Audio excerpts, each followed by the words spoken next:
Hello, good day everyone. Our subject is physical education and our topic for today is all about first aid. In this module, you will be provided with activities that will activate your prior knowledge as regards the lesson. Follow-up activities will be given to elicit your tentative understandings. As you go through the rest of the activities, misconceptions and alternative conceptions you have in mind will be clarified. Let us first tackle physical fitness. When we say physical fitness is the capacity of an individual to perform his/her daily task without undue fatigue and still has extra energy for recreation and emergency. Ibig sabihin po, yung pagiging physically fitted, ito po yung nagawa mo na yung mga trabaho. Halimbawa, meron po kasi tayong mga duties araw-araw. Halimbawa, pagka Sabado o yung laba day, kailangan maglaba ka. Halos sa lahating araw kang naglalaba, syempre mapapagod ka. Pero, meron ka pa ring extra na energy para magluluto na ako ng tanghalian. O kaya, libot na ako. Makikipaglaro na ako sa mga kaibigan ko. Ayan. Meron pa ring extra energy para magawa yung mga gusto pang ibang gawin.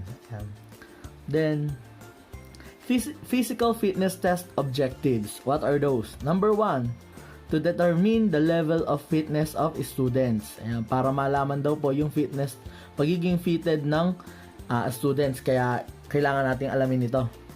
Number 2, to identify physical strength and weaknesses of student for development and improvement. Ayan, para malaman kung saan ba yung strength at yung weakness ng ating katawan.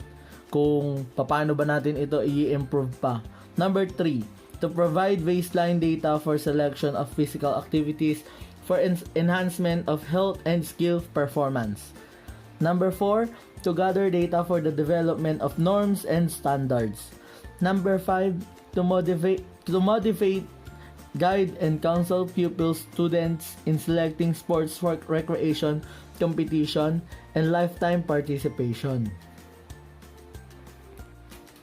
Para malaman natin kung alin ba yung nararapat na sports natin, alin ba yung kaya natin, at kung ano lang ba yung pwede nating gawin. Meron kasi mga bagay na kahit na anong gusto mong gawin nyo, laruin yon, pero hindi naman talaga para sa iyo, hirap ka, alang room para sa improvement, hanap na lang na iba na para sa iyo talaga. Ayan. Then, next. Okay. Prepare the following testing paraphernalia that are available at your home. Number 1, first aid kit. Ayan, dapat laging meron. Kapag gagawin na po natin yung ating physical fitness test, ayan, dapat meron tayong first aid kit. Number 2, drinking water.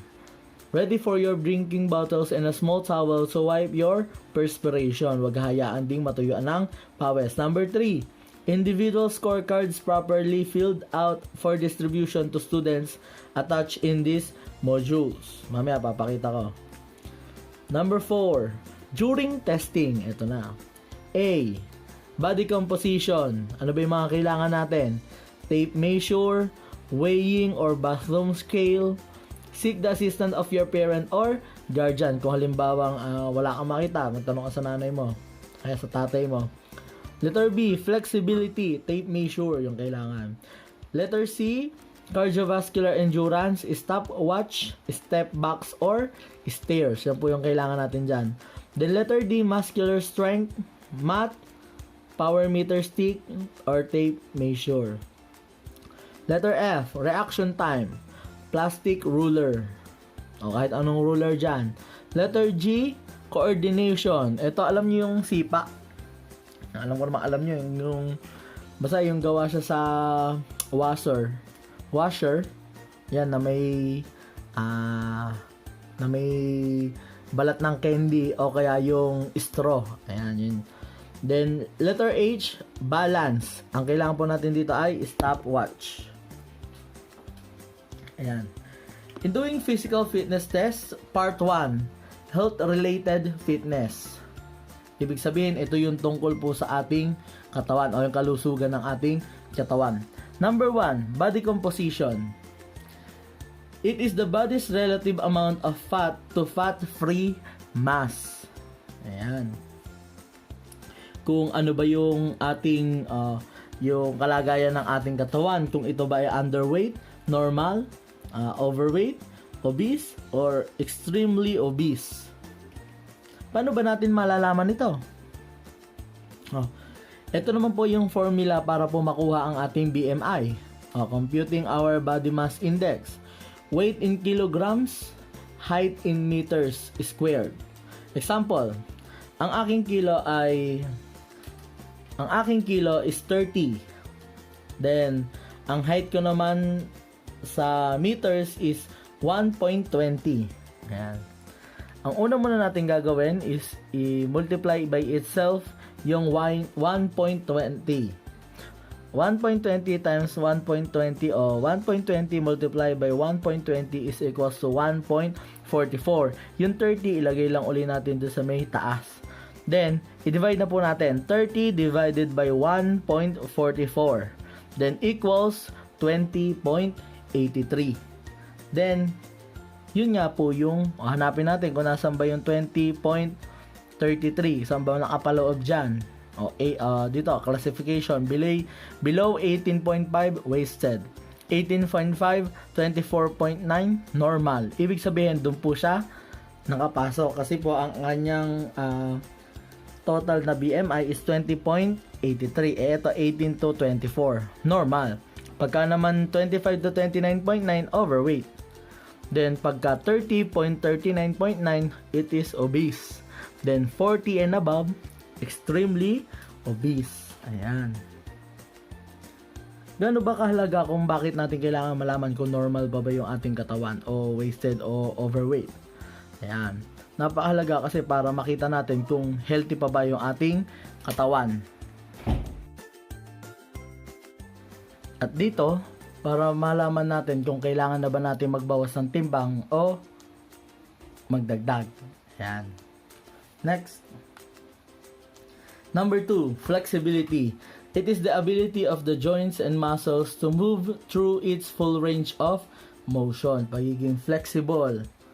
Ano ba yung ginagalaw? Pagka flexibility. Yung mga joints po ng ating katawan at yung ating muscle. Ayan. Kung paano ba hanggang saan ba yung kaya ng na-bend ng ating muscle. Example na physical fitness test, zipper test. What is the purpose of this? To test the flexibility of the shoulder girdle flexibility, and the equipment used is ruler. Paano ba yung procedure? Stand erect, raise your right arm, bend your elbow, and reach down across your back as far as possible. To test the right shoulder, extend your left arm down and behind your back, bend your elbow up across your back, and try to reach. Cross your fingers over those of your right hand as if to pull a zipper or scratch between the shoulder blades. To test the left shoulder, repeat procedure A and B with the left hand over the left shoulder. Ayan. Diyan lang po. Ayan, katulad po na nasa picture. Ayan po kung paano gawin ang zipper test. Next, sit and reach. What is the purpose of sit and reach? To test the flexibility of the lower extremities. Then equipment used, tape measure or meter stick. Ayan naman po, nakikita nyo po sa may picture kung paano po yung ginagawa niya para masukat kung gaano flexible yung lower extremities. Then paano ba yung procedure? Sit on the floor with back, head and shoulders flat on the wall. Feet should be 12 inches apart. Interlock thumbs and position the tip of the fingers on the floor without bending the elbows. After the partner has positioned the 0 point of the tape measure, the pupil or student starts the test by sliding the hand slowly forward without jerking, trying to reach the farthest point possible without bending the knees. Ayan. Yun po yung sit and reach. Next, cardiovascular endurance. It is the ability of the heart, lungs, and blood vessels to deliver oxygen to working muscles and tissues, as well as the ability of those muscles and tissues to utilize the oxygen.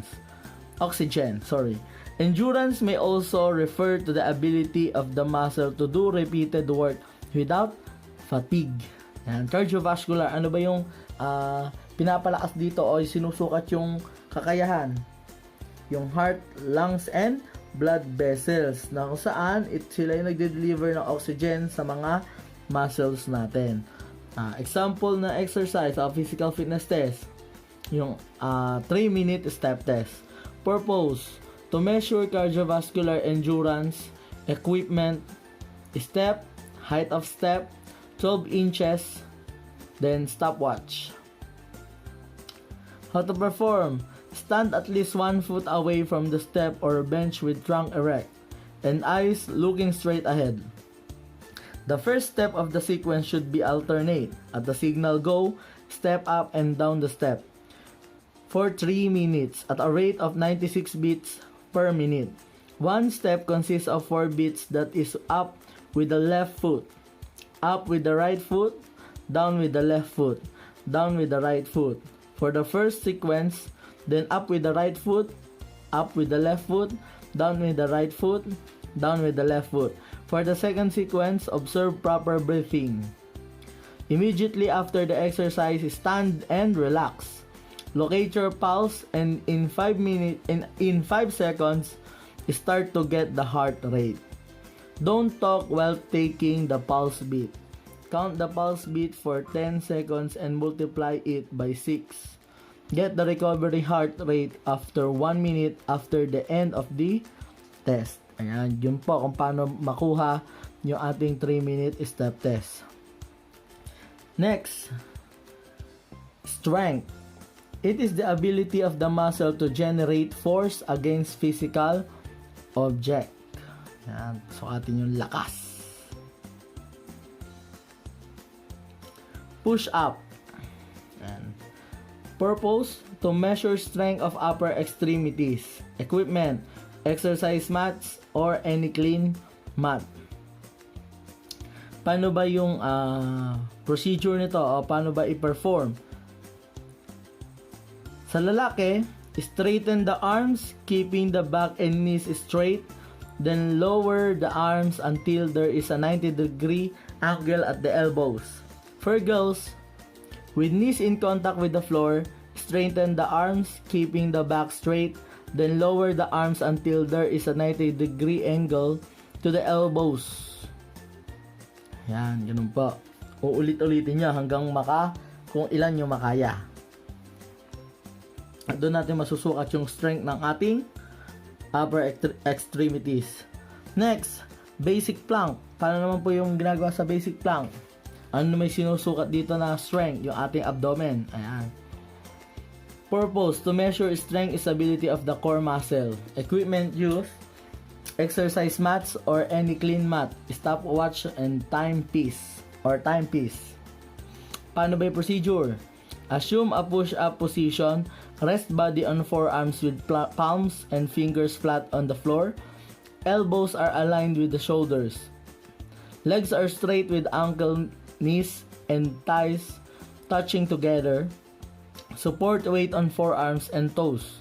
Make sure that your back is flat. Head, neck, and spine are in straight line.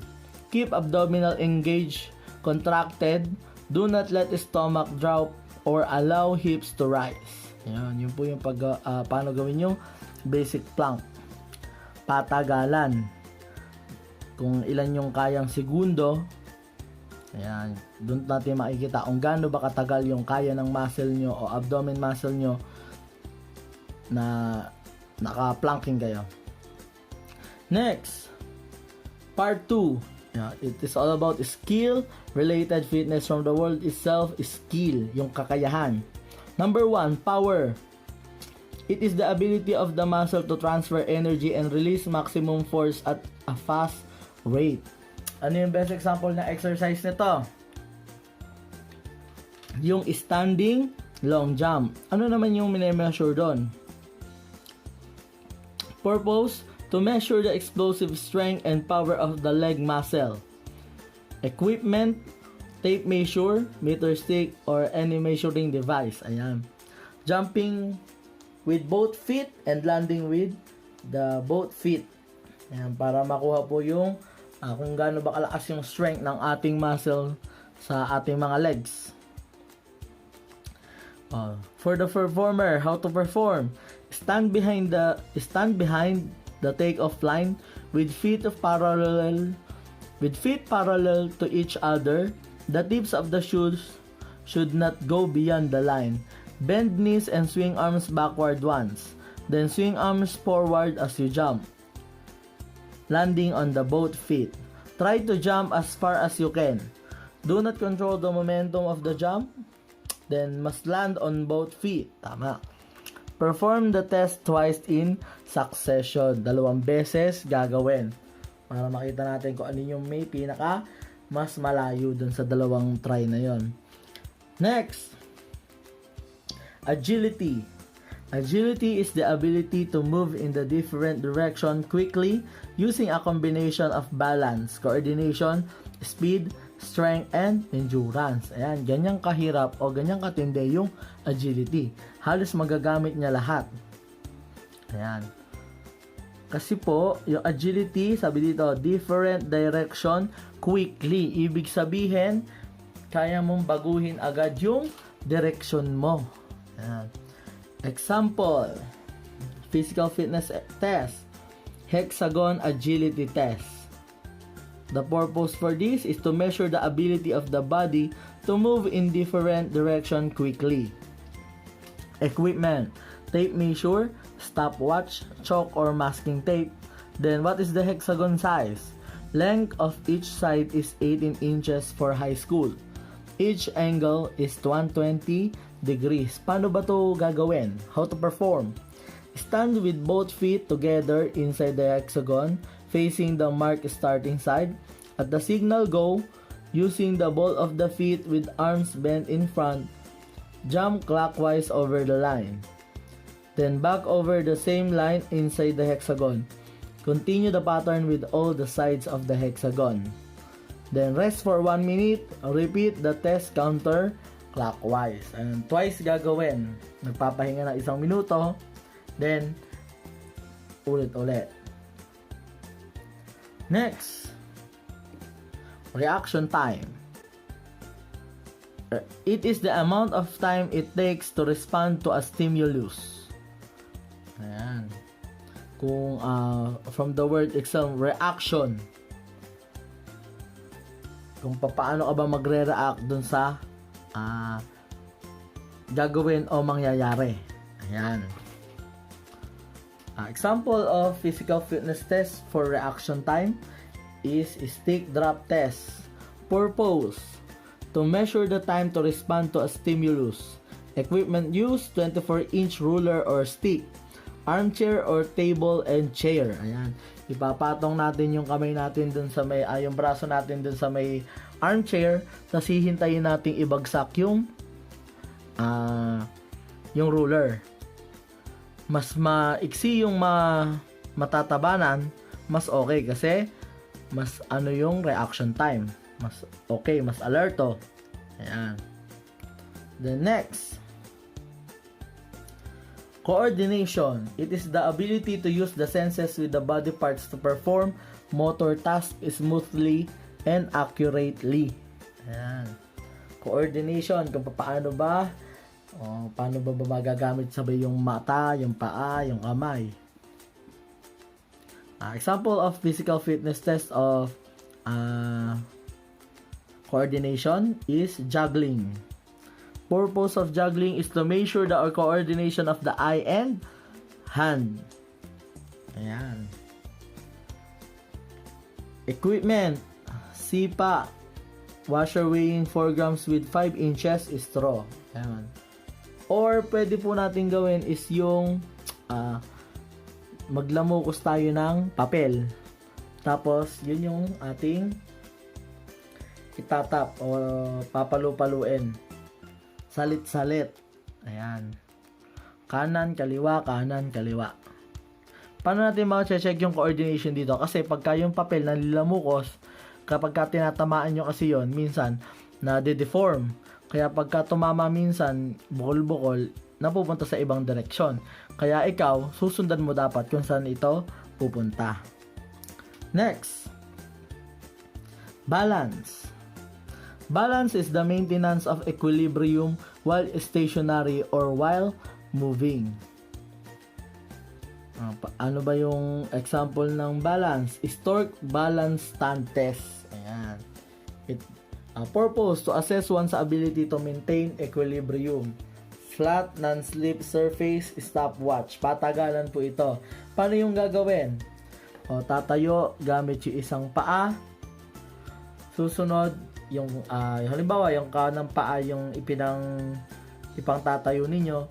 Yung kaliwang paa nakatama doon nakalagay sa may gilid ng sa elbow. Then yung susunod sa may tuhod. Ayan, makikita naman po natin sa may picture. Ayan po yung Stork balance stand test. Ayan. Then dyan na po nagtatapos yung ating part 1 na health related skills and part 2 skill related. Ano-ano nga ba ulit yung health related? Una ay ang yung body mass index o yung tinatawag natin na body composition. Next, flexibility. Then next is cardiovascular endurance. Then last is the strength. Ayan. How about the skill related fitness? Power, agility, reaction time, coordination. Ayan. Last na coordination. And balance pala. Hindi ka na makalimutan. Then, next po natin is ito po yung tinatawag natin na Revised Physical Fitness Test Scorecard. Pakikopya po ito sa isang long pad. Tapos, ngayon, kayo po mismo yung gagawa nito ninyo dyan sa bahay. Ayan. Magpatulong na lang po kayo sa nanay at tatay ninyo kung kailangan magpatulong. Kasi katulad ng sa curl ups, yung ganun. Then, wag kakalimutang mag-warm up muna. Warm up exercise bago simulan yan. Para mas safe. Okay? Ayan. Any questions about dun sa may skill related tsaka sa health related? Wala na. Now, let's move on to our topic. First aid. Paano nga ba kasi ito na i-connect doon sa may physical fitness test na yan? Diba? For an example, naggawa kayo, ginawa nyo lahat nung sa may physical fitness test na to nang walang warm-up exercise. Ayan. Kaya ito yung kailangan agad natin. Meron tayong first aid. Kasi kung ano man yung mangyari sa inyo, meron tayong panggamot doon. Ayan. First aid. It is an immediate and temporary care given to a person who has been injured or suddenly taken ill. It includes self-help and home care of medical assistance is not available or delayed. Ayan. Ito yung pinakamahalagang alam natin lahat, yung first aid. Kasi ito yung, sabi nga, pangunang lunas. Ano ba kasi ginagawa ng first aid? Para to prolong life, to alleviate suffering. Ano ba yung objectives niya? Next, injuries that require immediate care or first aid. Number 1 is sprain. And number 2 is strain. Ito madalas natin to napagpapalit eh. Ngayon, paliwanag natin kung ano ba yung pagkakaiba ng sprain tsaka ng strain. Sprain is an injury to the ligaments of a bone due to accidental tearing or overstretching. It is caused by trauma such as a fall or a blow to the body that knocks a joint out of position and in the worst case, ruptures the supporting ligaments. Yan, yung ligaments yung naapektuhan. Number 2, strain. Strain is a twist, pull or tear of a muscle or tendon, a cord of tissue connecting muscle to bone.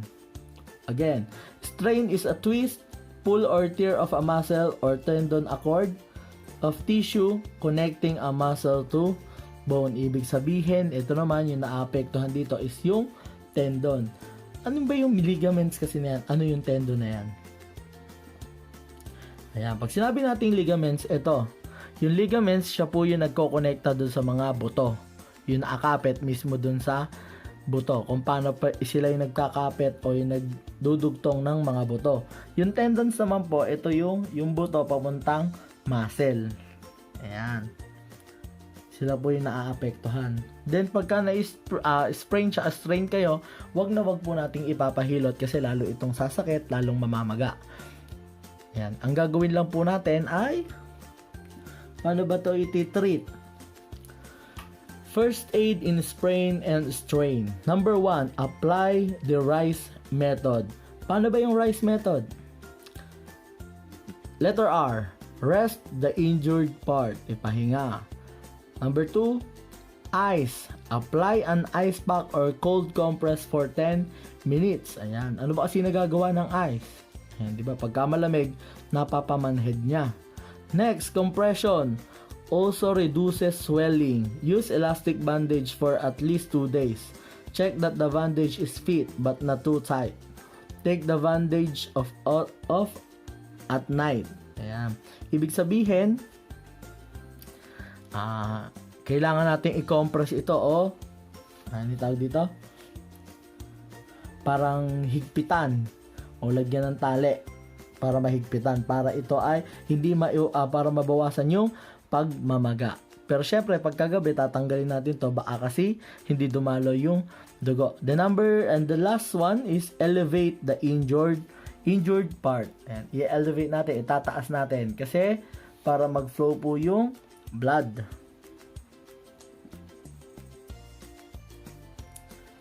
Next, number 2, do not apply heat during the first day of injury. Ayan, cold compress lang, wag heat. Number 3, remove rings immediately if the injured is to the hand or fingers. Bakit? Kasi nga po, pagka namaga ito, tapos merong singsing, masasakal. Mamaya, maputol pa yung daliri. Number 4, 48 hours, start moving the limb gently, but only enough not to cause pain. Ayan. Bali 2 araw. Number 5, gradually increase the range of movement. Let pain be your guide. Seek the medical consultation immediately if pain or symptoms increase in severity or if symptoms persist. Ayan.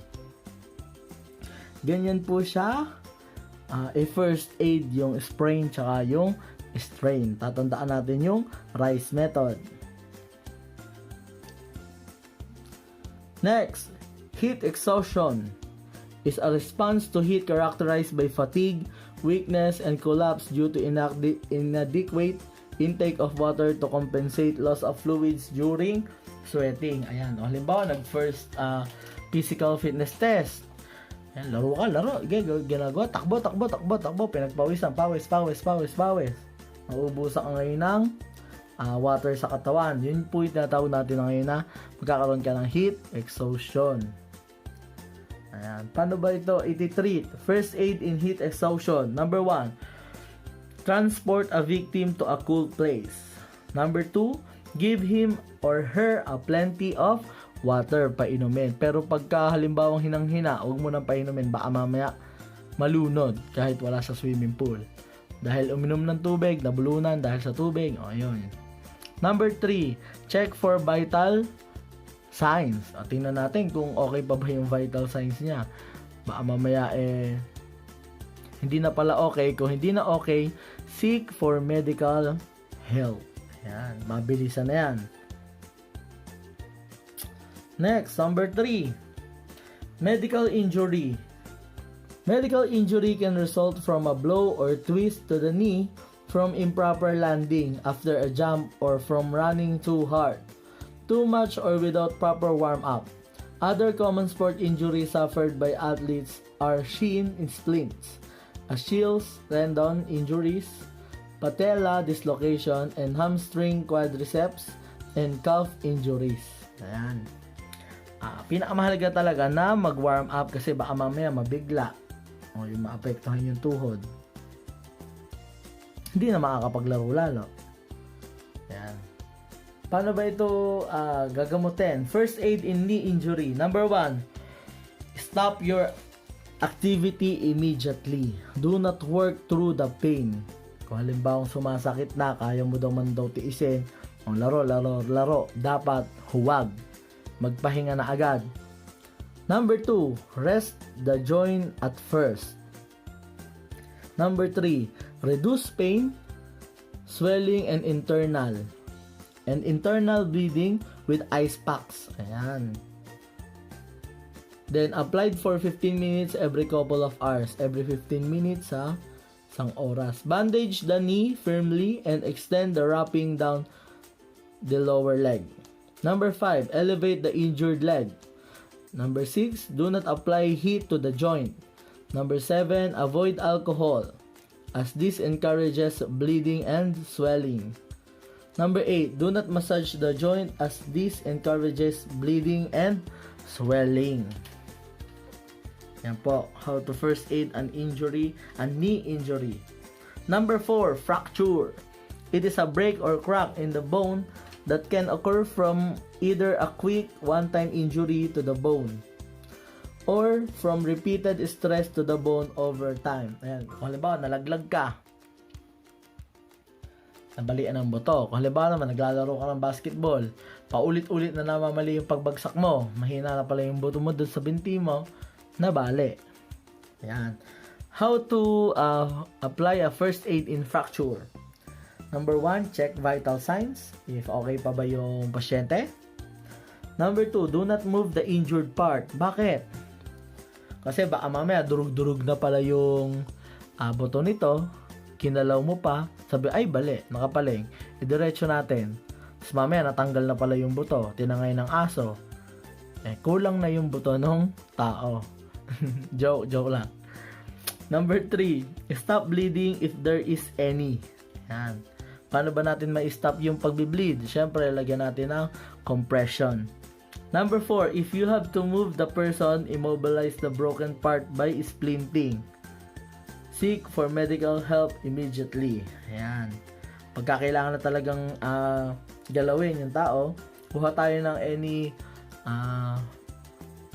plywood, yung mga flat surface na pwedeng ipampatong doon para kung halimbawang magalaw man, kung halimbawang mabuhat man, hindi naman ito gagalaw masyado. Ayan, may suporta. Next, number 3. Ito naman, madalasan sa mga player talaga to. Dislocation. Dislocation is a condition in which bones are partially or completely pulled out from its position. Paano yung gagawin dito? Call for help immediately. Number 2, splint the affected part. Number 3, do not try to move a dislocated part or force it back into place. Number 4, apply ice on the injured part to reduce swelling. Yan yung gagawin natin. Then syempre, punta na po tayo sa doctor. Okay. Is there any question? Doon na po tayo nagtatapos yung ating pong first aid.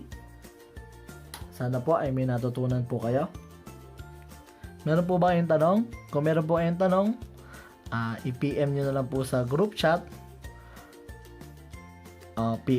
Mag-message sa group chat. Doon na lang po sasagutin. Yan. Thank you for listening. Thank you for watching. Sana po may natutunan po kayo. Thank you.